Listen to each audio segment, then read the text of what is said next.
Cannot see if that's working. Hold on.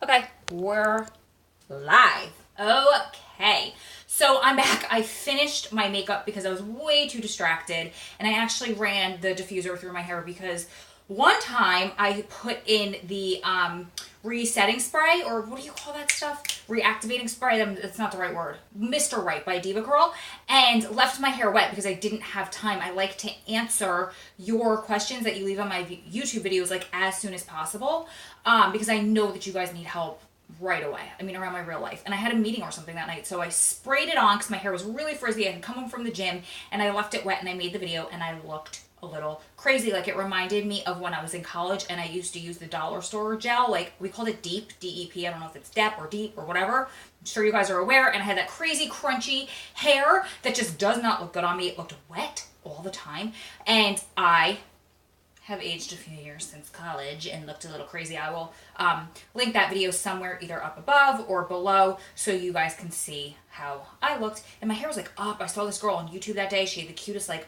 top bun with her curls hanging down, and she looked like a hottie, and I just looked like I had like a Neanderthal forehead and wet hair. And I know I'm beautiful, but just not that day. Just didn't work for me, and I could admit it. Anyway, back with the Q&A. My name is Ro. I am the founder of Strong Prison Wives and Families, and I use my years of experience to help prison wives and family members feel educated, empowered, supported, and loved, not only while their loved ones are inside prison or jail, but also long after they get out. If you use the tools and exercises that I give you and you stick with me, together we will beat statistics, we will break stigma, and you guys will live happily ever after. So this is my third Q&A in this, I don't even want to say series. I was just going to do one long Q&A video. I wasn't even planning to make it long. And then I was like, you know what, I'll do a get ready with me, and I'll do it. And then I answered the first question, and I didn't even touch my makeup bottle for you guys that watched it. It was like 20 minutes long. I will link that also up there. But didn't touch my makeup and babbled for 20 minutes. I was like, well, this isn't going to work, because personally I look at somebody's YouTube video and I see 40 minutes and I'm like, next. I mean, unless it's somebody that I'm obsessed with, like you guys are obsessed with me, and then I will just listen to it in the background. So don't shy away from my longer videos, because usually there is tons of information in there and lessons for you guys, especially if you're just starting this out, or if you've been doing this for a while but felt like you were doing this alone. Tons and tons of information. So I probably shouldn't say that because I have tons of long videos, and majority of my videos moving forward will be really long because I like to babble. Case in point. Okay, so this is the third one. Here's the question. She says, I am in an MWI relationship. For you guys that are not part of the prison wife life and you just want to learn about it, or for you guys that are newer or just not aware of what MWI, the acronym, stands for, it's met while incarcerated, or met while inside, meaning that you met your loved one after they were already in prison. So I know there's a lot of judgment from people who don't understand, and you know what, there's a lot of judgment from people inside our community if they are MBI, meaning they met their loved one before they were incarcerated. But here's the thing, there are many ways that you can meet somebody after they've already been incarcerated. They could have you could have a relative or a friend on the inside and they are a friend or a cellmate. You can search a pen pal ad. You can have a friend or a relative out here who has a friend or a relative on the inside. I mean, it could be so many different scenarios. Those are just three off the top of my head, but we do not judge here. And there have been some amazing success stories of people who are MWI, who met their loved one while they were already incarcerated, and they have lived happily ever after. Their relationships have thrived. And they're doing great. But however, a lot of times in these relationships, there are some red flags, and it makes sense. And that's why I'm here to help you guys through this stuff, because let's be real and let's be honest here, because that's what I do in my videos. You're not dealing with somebody who's an altar boy or a Boy Scout. They're in jail. Most likely they did something bad. There's like this many people who on the inside are actually innocent, although according to everybody on the inside, majority of people on the inside, they're all innocent. And no, not according to my husband and a lot of people, but the reason I said that is because there's this like funny thing that goes around, or like a saying that people always say, everybody in jail is innocent, but they're not. So, guys, I don't know what I was doing when I blew out my hair, but blew out, because this looks straight, when I was blow drying my hair, but like I tweaked something in my back, and it's one of those where it hurts really bad to breathe in, like, Ooh, so if I'm breathing funny on this video, please know I'm fine. Just a little tweak, but ooh. I need my roller. This, you guys, is serious. It's actually for cellulite. $12. Fascia blaster. I'm like a commercial all the time. I don't get sponsored or paid for any of this stuff, you guys. I've never made $1 off of anything I've done for SPWF. We only get some donations that go towards like the website. So I feel like I'm always a commercial, but I just love to share everything that I like and works for me. And my sisters and my brother used to always tell me, like, you should be in sales. Why are you not in sales? Because I'm really shy and awkward in real life, I swear. I have a ton of anxiety. But on video, I come to life. It's the Leo in me, so... No, this is not some weird torture device. No, this is not some weird sex toy. This is, I'm telling you, like the best fascia blaster. Okay, let's get to the program. She said, I talked so much my computer went black. I am in an MWI situation. And I watched a video of yours mentioning the importance of knowing what they were charged under, and I will link that video above. It's a really good video about kind of like a smackdown video where it's like, these are the things you need to do. These are the things you need to know. Absolutely non-negotiables. Do it or you're setting yourself up for failure. So again, post that above. But she watched that video and she said, I have not done a full background check and I plan to. Good girl. My question is it possible for someone to have been sentenced to a large amount of years but tell me that he's getting out sooner than that? Or is that false hope to get me to stick around? What he's saying is his sentence does not add up to me. And it's not what she's clearly seeing on paper, or she wouldn't be asking this question. So my answer is yes, honey, that is absolutely possible. And unfortunately, it's common. And it's why I just cracked my toe. Why I've always been so adamant about you guys who are MWI asking questions, learning what his case was about, fact checking, and checking what he says against what you find online. You can find just about anything, basically everything online. There are exceptions of a few states. I know Massachusetts is one of them. They do not have what inmates are charged for publicly on the internet. It's just not public information up in Massachusetts. I know for a fact there. I don't know other states, but so just about everywhere else, I know everywhere in the federal system you can find out, and there's ways to go about and dig stuff up. So I don't know how to, I'm trying to like nicely figure out how to say this. I'm reading my notes and like formulating my thoughts at the same time. Is he being dishonest? Probably. However, there's caveats to that. Like there's things such as possibility of parole and good time, and there's bills that are coming up that where it could add more good time. And what good time is, for you guys that don't know, I do have videos about it in the past. They are so old and awkward, I'm not even going to link them, but you could just search my channel for what is good time or something about good time, and I explain the amount of days that they get off. I was so just learning how to be in front of the camera back then and really shy that I'll probably do a new one in the future, but you can go search for it. Anyway, it's just the amount of days that they are given back if they are being good, and that is something that, like, if they have conduct issues or charges while they're inside, that is something that will be taken away from them. So basically, if they get all of their good time, you're looking at least in the federal system, doing 80% of your total sentence. So if and I'm not sure that that's calculated on the inmate locator. So like, let's say it says 10 years up there. I don't know if the inmate locator, where you can Google them and look them up online. I know for the feds, it's bop.gov. I know in the state systems, just search state, whatever state you're in, like Maine, DOC, and you'll find it. Search them, and there should be their out date online. I don't know if, like, let's say they were given a 10-year sentence, if that full 10-year sentence is on there, or if 8 years are on there because they automatically assume that they're getting the 80% and then time is added on. I don't know that because my husband's out date is 2,185, and here we are in 2018. That's not even a joke, you guys. That is, sadly, he's a lifer. He was sentenced under mandatory minimum sentencing laws. He was given a 213 sentence for robbery. Nobody was hurt, nobody was injured, and if nobody was hurt, clearly nobody was killed.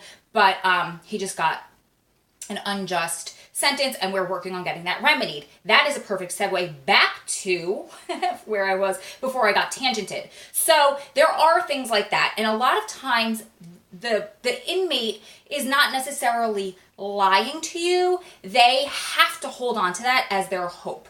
So a lot of times, like, Adam and I will never say that he's a lifer. I mean, you'll hear me say to you guys that he's a lifer, but in my head, we will never admit to ourselves that he's a lifer, okay? So there have been, since 2011, at least a dozen ways. He went in 2000, but nothing really took off after his first few years where he had appeals. Nothing really was tangible or took off till about 2011, where they started really focusing on mainstream out here on criminal justice reform. So there were things where, I'm telling you guys, Adam had his bags packed, including one specific case that happened in 2016 where he started sending home his personal belongings to me because we both were like, done deal, he's coming home. Nothing was on paper yet, but everything was like pointing to there. And clearly, I'm still here making videos without my husband by my side, so it didn't happen. So that said, yes, it's their hope, but that's also being dishonest with you, and that is also 100% in your words, which I use all the time and I love, that is giving you false hope. So if that's the case, he needs to be honest and say, listen, like, the most time that I could possibly have is 213 years in Adam's case, is 10 years. However, if I get all my good time, that will be 80% of that. So I will get around 8 years. And there's this bill that's that they're talking about right now that could come up that could potentially get me 3 more years back. And if that goes through, then I'm going to have 5 years total. However, none of that is set in stone. So you have to think of it as like 10 years, the end, done. And if anything is taken off, then that's just an extra bonus. But you have to be able to decide that you have 10 years or 20 years or 45 years or whatever it is, and that you can do it and you're in it for the long haul. And if he tells you anything differently or omits any other facts from you, that 100% is a lie of omission, being dishonest, even if that's his hope and he refuses to believe, he's in denial that he's going to be in for so long. Not fair. You need to be presented with 100% of the facts before you decide, because you're MWI, right? So you met this person while they're already inside, and you get to decide, you know what? As well as my MBIs. Even if you were together before and he gets a long sentence, you still get to decide if you want to stay in this. And if you want to do this do the sentence with him, that's your decision. And he can't tell you you have to stay, because there is absolutely no right or wrong way to navigate this situation. You might not want to stay. You might not want to do it. You might want to have an open relationship or date other people. And I cannot tell you, nor can anybody else in your family, none of your friends, tell you what is right or wrong. We can tell you from our experiences what has worked for us, but that doesn't mean that what works for me will work for you, or what works for you will work for the next girl or guy. You guys have to just walk through that and talk through that and feel that out and figure that out. I have friends who are lifer wives who are in committed relationships with their men, but they also have like what we call in the prison community a hall pass, like a free pass to go do whatever they want and date who they want on the outside, because they maybe need to fill their physical needs or whatever the rules of your relationship work for you too, as long as you are both on the same page. I have a really good video about that in my older videos, and I'd said and a lot, but it was a really good video, and I will try to find it and link it up here in the cards as well, because that one I talked about that for my MBI and my MWI ladies, and I want you to know that it's okay if you need to go, especially if it's early on. So I'm just going to check my notes and see if I forgot anything or needed to touch on anything else a little bit further that I did in my notes, so we can make sure that you have all of the information you need to make an informed, emotional, and maybe non-emotional, maybe take your emotions out of it, to make an informed decision and decide if this is really right for you. He could have been sentenced to a mirror. If somebody tells you that they have a date, then I recommend, and it's different from what you see online or what you've been being told, I recommend that you just confront him. And I don't mean be confrontational necessarily, but just talk to him and say, like, this is what I'm seeing, this is what you're telling me, there is a disconnect here. Like, speak to that gap for me. Fill in that gap. Let me know what's going on. Be 100% honest, because at the end of the day, I have access to everywhere that can give me the right information. So now's your chance. Before I leave you for being dishonest and lying to me and probably wanting to play me in my head because you're not telling me what's on paper, give it to me. Give it to me straight, and let's figure this out. And let's see. Okay, so that's my notes. So, end of the day, if something seems off, something that I have been really focusing on in this series, but I always focus on, is if something seems off in your gut, women were born with this beautiful thing called intuition. I want you guys to learn how to trust your gut. If something seems wrong, or if there's a red flag sticking out to you and you're asking a question that doesn't seem right, there is a reason that you're asking a question. There's a reason that you're questioning these things. And a lot of times if you're MWI, you're probably going in questioning, and that's what I want you guys to do, because I don't want you to sit around for 10 years waiting for somebody that isn't going to pan out. Now, I know people that waited for 20 years for somebody that they were MWI. Actually, I think they reunited. Another acronym in our prison life is RWI, meaning they reunited. So they might not, this is me, they might not have dated prior to him going in, but their relationship developed after he went in. Maybe they lost touch and they got reunited while he went inside. So anybody in that situation, you might be going in with like eyes wide open, and that's what you need to do. They need to earn your trust. You guys need to build trust together as you would with any other relationship, but in this situation, it needs to be built even further. So when I got back in touch with him and we started talking, always it was 213 years.